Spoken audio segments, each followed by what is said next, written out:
Haleluya, salam kemenangan iman, salam jumpa kembali dengan saya dalam program menyapa kita dengan renungan firman Tuhan dan juga menanggapi video-video yang selalu salah tafsir tentang ajaran Kristen.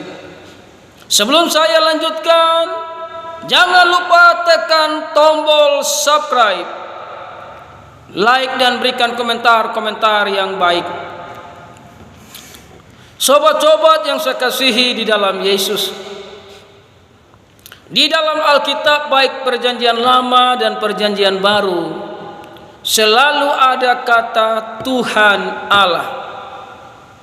Berarti dua pribadi yang berbeda, walaupun Allah dan Tuhan itu sama. Kenapa saya katakan dua pribadi yang berbeda? Allah atau Elohim menunjukkan kepada Sang Pencipta yang tidak bisa dilihat. Namun Sang Pencipta yang Maha Kuasa ini selalu menampakkan diri kepada nabi-nabi dan orang-orang yang Dia kehendaki. Maka Sang Pencipta atau Elohim ini datang dalam bentuk malaikat Tuhan. Artinya Elohim atau Sang Pencipta tidak bisa dilihat, namun Tuhan bisa dilihat. Ketika Sang Pencipta datang dalam malaikat Tuhan, ketika malaikat Tuhan datang berbicara dengan para nabi atau orang-orang yang Dia kehendaki, sudah pasti pakai bahasa manusia. Makanya saya bilang tadi, Sang Pencipta itu tidak bisa dilihat. Tapi ketika Dia datang dalam bentuk malaikat Tuhan, manusia bisa melihat Dia. Nah, saudara yang terkasih, demikian juga di dalam perjanjian baru, Allah menyatakan dirinya datang ke dalam dunia untuk menyelamatkan manusia. Maka Dia mengutus firman-Nya jadi manusia atau mengutus anak tunggalnya.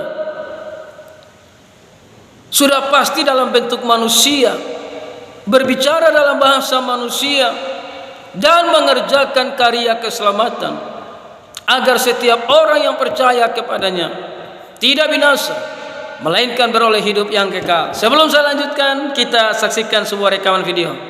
Saya tanya sama kamu, hukum yang terutama Markus 12 ayat 29 itu apa? Hukum yang terutama ialah dengarlah hai orang Israel, Tuhan Allah kita itu Tuhan yang esa. Kita itu apa? Kaidah bahasa Indonesianya, kalau kita itu apa? Subjek. Subjek. Kita subjek tunggal atau subjek jamak? Kalau tunggal itu sendiri berarti jamak. Nah, di situ Yesus mengatakan, inilah dengarkanlah hai orang Israel, Tuhan kita. Kalau Tuhan kita subjek jamak, berarti orang yang berbicara dengan orang yang diajak bicara sama-sama kita di sini. Apa kata Yesus? Dengarkanlah hai orang Israel, Tuhan kita. Berarti Yesus punya Tuhan nih. Tuhan kita itu adalah Allah yang Maha Esa. Kemudian di ayat ke-32-nya, apa kata orang Yahudi? Benar guru, bahwa tidak ada yang lain kecuali Dia, bukan kecuali kamu. Nah, gimana? Terberkati enggak? Jadi kalau Jimmy mau masuk surga, mau selamat, harus mengikuti hukum yang terutama, yaitu mentauhidkan Allah, sebagaimana Yesus mentauhidkan Allah. Nah, saudara yang terkasih, itulah sebuah rekaman video yang sudah kita saksikan. Bagaimana seorang apologet muslim mengatakan kalau mau masuk surga harus percaya kepada apa yang Yesus ajarkan, bahwa Allah itu tauhid, Allah itu esa. Sobat-sobat yang saya kasihi, Alkitab perjanjian lama dan perjanjian baru memang mengatakan bahwa Allah itu esa. Tapi Allah yang esa ini adalah Allah yang berbentuk roh. Allah yang esa ini adalah roh, dan Allah adalah roh, maka ada firman. Beda dengan kita menyembah batu, kita jadikan batu jadi Allah, tapi batu itu bukan roh, dia tidak ada firman. Atau kita sembah pohon jadi Allah, tapi pohon itu tidak ada roh, dan sudah pasti tidak ada firman. Jadi kita lihat di sini yang diangkat tadi Markus 12, Ini berbicara tentang hukum yang terutama. Dan ini dilakukan oleh orang-orang Kristen, tetap percaya bahwa Allah itu tauhid. Allah itu esa, tapi dinyatakan dalam 3 pribadi. Karena Allah itu roh, maka ada firman yang kekal. Ini Yesus berhadapan dengan ahli Taurat dan orang-orang Saduki. Ayat 28. Lalu seorang ahli Taurat yang mendengar Yesus dan orang-orang Saduki bersoal jawab dan tahu bahwa Yesus memberi jawab yang tepat kepada orang-orang itu, datang kepadanya dan bertanya, hukum manakah yang paling utama? Jawab Yesus, hukum yang terutama ialah, dengarlah hai orang Israel, Tuhan Allah kita, Tuhan itu esa. Jadi Tuhan Yesus ini sementara berhadapan dengan orang Israel yang memiliki hukum Taurat, maka Yesus pun jawab sesuai dengan hukum Taurat. Ulangan 6 ayat 4. Dengarlah hai orang Israel, Tuhan Allah itu Allah kita, Tuhan itu esa. Inilah yang Yesus berikan jawaban kepada mereka sebagai Tuhan yang esa. Makanya di ayat yang ke-33, memang mengasihi Dia dengan segenap hati. Di ayat yang ke-32, lalu kata ahli Taurat itu kepada Yesus, tepat sekali guru, benar katamu itu bahwa Dia esa dan bahwa tidak ada yang lain kecuali Dia. Dia ini adalah Allah yang esa.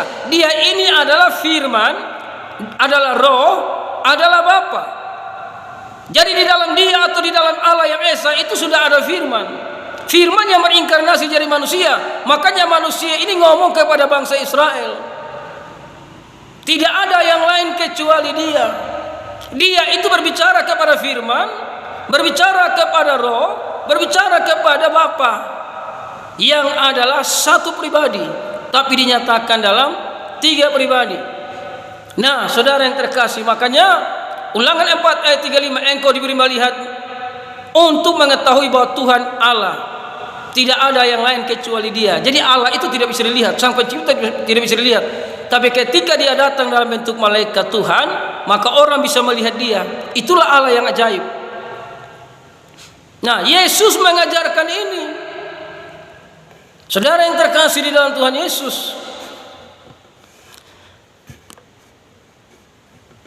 karena tadi apologet Muslim itu sudah mengakui jamak itu bukan tunggal, tapi jamak itu lebih dari satu. Makanya tadi Yesus berkata, ya, kecuali Dia, Tuhan Allah kita itu Tuhan yang esa. Kita itu menunjuk kepada mereka dan yang berbicara. Namun Yesus juga mengajarkan bahwa Allah yang satu itu dinyatakan dalam 3 pribadi. Yohanes 17 ayat 21. Supaya mereka semua menjadi satu, sama seperti Engkau ya Bapa di dalam Aku dan Aku di dalam Engkau, agar mereka juga di dalam kita. Kita ini berbicara tentang Yesus adalah firman, Roh Kudus dan Bapa, satu pribadi. Ayat 22, dan Aku telah memberikan kepada mereka kemuliaan yang Engkau berikan kepadaku, supaya mereka menjadi satu sama seperti kita adalah satu. Firman, Roh Kudus, Bapa itu adalah satu. Yang ngomong ini adalah firman yang berinkarnasi jadi manusia. Makanya manusia ini ngomong. Nah, saudara, sama seperti yang diajarkan dalam Perjanjian Lama. Kejadian 1 ayat 26. Berfirmanlah Allah, baiklah kita menjadikan manusia menurut gambar dan rupa kita. Kita di sini firman, Roh Kudus adalah Bapa. Jadi Bapa itu adalah roh dan firman itu adalah Bapa. Karena Bapa yang Maha Kuasa punya firman dan punya roh. Makanya Allah itu roh, tidak punya jenis kelamin, saudara yang terkasih. Nah, saudara yang terkasih, di Kejadian 3 ayat 22, berfirmanlah Tuhan Allah, sesungguhnya manusia itu telah menjadi seperti salah satu dari kita. Jadi malaikat tidak ikut dalam penciptaan. Sang Pencipta yang adalah roh dan firman, tidak diskusi dengan malaikat untuk menciptakan manusia. Makanya di sini Kejadian 3 ayat 22, berfirmanlah Tuhan Allah, sesungguhnya manusia itu telah menjadi seperti salah satu dari kita. Kita di sini firman adalah Bapa dan Bapa adalah roh. Itulah Allah yang ajaib. Banyak orang menyembah Allah yang maha kuasa, Allah maha besar, tapi tidak bisa buat apa-apa, tidak bisa menampakkan diri. Ya, Allah jadi pohon orang percaya, Allah jadi batu orang percaya, Allah jadi kertas orang percaya. Tapi ketika Allah mengutus firman jadi manusia, orang tidak percaya. Kenapa? Karena otaknya itu sedikit atau sempit, tidak mampu menahan kebesaran Allah, atau tidak mampu memuat kebesaran Allah. Makanya kita itu beriman dan percaya bahwa Allah itu maha kuasa, Allah itu maha ajaib. Dia lebih hebat dari semua roh-roh jahat yang ada di dunia. Setan-setan semua bisa berubah jadi apa saja. Masa Allah kalah? Tidak, saudara. Allah itu maha kuasa. Nah, makanya kalau saudara percaya Allah itu Esa, saudara harus percaya bahwa Allah itu mengutus anaknya untuk mengerjakan karya keselamatan.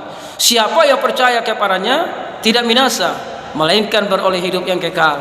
Jadi saudara kalau percaya Allah Maha Esa, saudara harus percaya bahwa Allah mengutus anaknya supaya saudara dan saya menerima anugerah keselamatan. Di luar itu saudara tidak bisa menerima anugerah keselamatan, karena perbuatan baik, beramal banyak, ketaatan kepada agama tanpa Yesus, tetap dosa kita tidak bisa diampuni. Karena dosa yang melekat dalam daging hanya bisa diselesaikan oleh darah Yesus Kristus di atas bukit Golgota. Sebab itu percaya kepada Yesus supaya Anda menerima anugerah keselamatan, karena hanya Dialah yang mampu mengampuni dosa manusia. Haleluya.